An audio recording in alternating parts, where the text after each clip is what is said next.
0800 121 8080 to have your say on that or anything else you want to talk about. We start, though, with Prime Minister's questions. Yesterday, you might have heard Aaron Bell, Conservative MP for Newcastle under Lyme, asking the Prime Minister Boris Johnson to move forward with the capping of Walleys Quarry and take more action against the operator. In January, the operator was hit by 3 Category 1 breaches by the Environment Agency.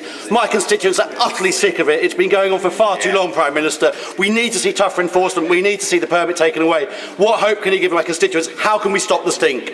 Well, this is what the Prime Minister had to say. My honourable friend has raised this issue before, and I know how infuriating it is for his constituents. That's why my right honourable friend, the Environment Secretary, has now ordered action against the site operator, and permanent capping will begin on site next month. I can tell him that will improve things for thousands of residents in his constituency, and if it is necessary to take further action to remove these malodorous vapours, Mr. Speaker, then we will. Boris Johnson, Prime Minister, responding to Aaron Bell yesterday. Let's talk to Dr. Mick, who's been campaigning about the smell, the stink in Silverdale for some time. Morning, thanks very much for coming on. Morning, Stuart. What's your reaction to what was said in Parliament yesterday? Well, it was just no new hope whatsoever, because this plan to permanently cap more of the site, including the parts of Cell 1 that were not capped sort of last April, and a large chunk of Cell 3. But the way that Boris said it was obviously misinterpreted by the community, because folks started celebrating, and he had just misled them, actually, because this has been planned since at least March that I'm aware of, because it's in the Walleys Quarry liaison notes. So to be clear then, there was nothing new announced in Parliament yesterday? No, not at all. And it says that George Eustace, the Environment Secretary, has ordered action against the operator, but what is that action? For all we know, that could be a snooty letter. We need to know what that action is, and it needs to be robust. And so what would you want to hear from the Prime Minister when asked about Walleys Quarry? I think, actually, given the allegations that were raised in Westminster Hall in February, I think the permit needs to be suspended in this, pending an investigation into both why there's consistent permit breaches, and in fact things have got worse. Is Category 1 breaches in January they're the worst you can get, and as far as I'm aware, that's the first time they've ever got the ones of those category, and also to allow some of the criminal investigation to take place. I was in Newcastle earlier this week and could smell it there, and actually said, my wife said, "What is that smell?" And I said, I suspect it's Walleys Quarry. It's a smell I know, unfortunately, and a smell I've witnessed before. I don't live in that part of Staffordshire, as you know, but, for those of you who do, I can understand the upset that it brings. Realistically, how can they stop the stink? The problem we have here is that a lot of the regulation is now on a trust-based approach. And so it generally the Environment Agency sort of audit the procedures of the operator. But I think it's very clear that this operator cannot be trusted to run the site compliantly, and possibly not trusted to run it legally as well. And so I think there has to be a frank discussion about perhaps even permanently suspending the permit and either installing another operator into the site with a sort of golden hello, or to take this into public ownership, which unfortunately us, the taxpayers, will have to pick up. But I suspect we're picking up the tab for the site anyway, so better to sort it now than later. I'm sure if the owners and the operators of the site were on this morning, that they'd refute those allegations. They actually make the point, we have had a statement from them, saying it's regrettable that our MP, as the Prime Minister noted in his response, continues to ask the same question in Parliament. Equally regrettably, in this instance, the Prime Minister is mistaken in saying that the capping of the site is a result of enforcement action taken against it. They go on to say, as owners, we've been carrying out extensive capping works for some time.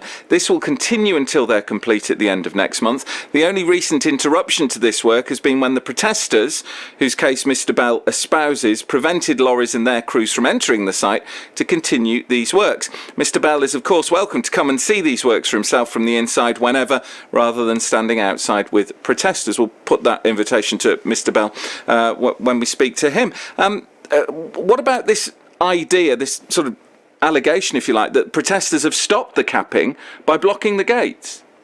Well, actually, if you go onto a Twitter and follow some of the key campaigners, you'll see there's a video of campaigners actually standing aside for wagons which are clearly containing inert waste or sort of curtain-sided vehicles that are bringing in perhaps piping for the wells and things like that. So. There possibly has been some disruption, but I think the operators are overplaying this for their own sort of playing the victim benefit. What's the feeling that you're hearing at the moment in the community around Silverdale, Nutton, that area of Newcastle?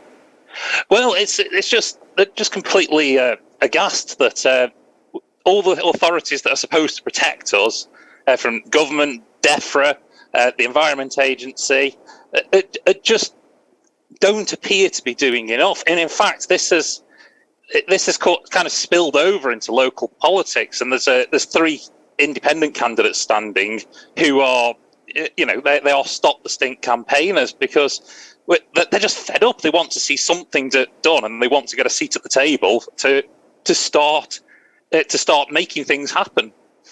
And so, what needs to happen? Who, in your view, needs to sort of pull their finger out and get stuff done here? George Eustace, absolutely. He has the authority to do this. He's reluctant to do so because, of course, it could be liable for legal action by the operator. However, I really suspect that no court in the land would uphold that complaint, based on the evidence of the permit breaches and the allegations as well. So it's the Environment Secretary who needs to do something. We will approach the department, well, DEFRA, I won't go through the whole name, his department, and see if he, or indeed there is an Under-Minister for Waste, isn't there, who got mentioned in Parliament yesterday, whether they'd be available to come on as well. In the meantime, thanks very much for your time this morning. Dr. Mick Salt with us on BBC Radio Stoke. Thank you, Stuart. Speak to you soon. We catch up with Mick from time to time when there's something going on, seemingly, or indeed arguably nothing going on when it comes to Walleys Quarry. 0800 121 80 80. If you maybe saw bits of Prime Minister's questions yesterday, I suspect you're more likely to have only heard the clips of Prime Minister's questions from yesterday. What do you make of all this? And is Mick Salt right when he says it's George Eustace, the Environment Secretary, who needs to do something about this? 0800 121 80 80. And just, from time to time we do check in on this. If you live near Walleys Quarry, what's it like today? What's it been like this week? I'm trying to think when it was. So actually, was I in Newcastle yesterday? Only very briefly. It was earlier in the week I was in Newcastle. It was the day before. Tuesday. I was in Newcastle. And I think got a whiff of it then. 0800 121 80 80. And if you run a business in Newcastle, what's it like for you? Mrs. G actually said, because it's very quiet, it was about 4 o'clock Tuesday afternoon. And I used to work, I did my management training in Superdrug on the main drag on the Iron Market in Newcastle. Or no, it's on the High Street, isn't it? But I was there for the best part of a year. When are we talking now? Getting on for 25 years ago. So I know high streets are very different now, but it just felt eerily quiet. And I know it's school holidays and that makes a difference. And I know it's sort of mid to late afternoon and that makes a difference. But it just felt very quiet. You wander into WH Smith's or wherever and there's one other person in there. You're almost one-to-one with the staff and you're thinking, how sustainable is this?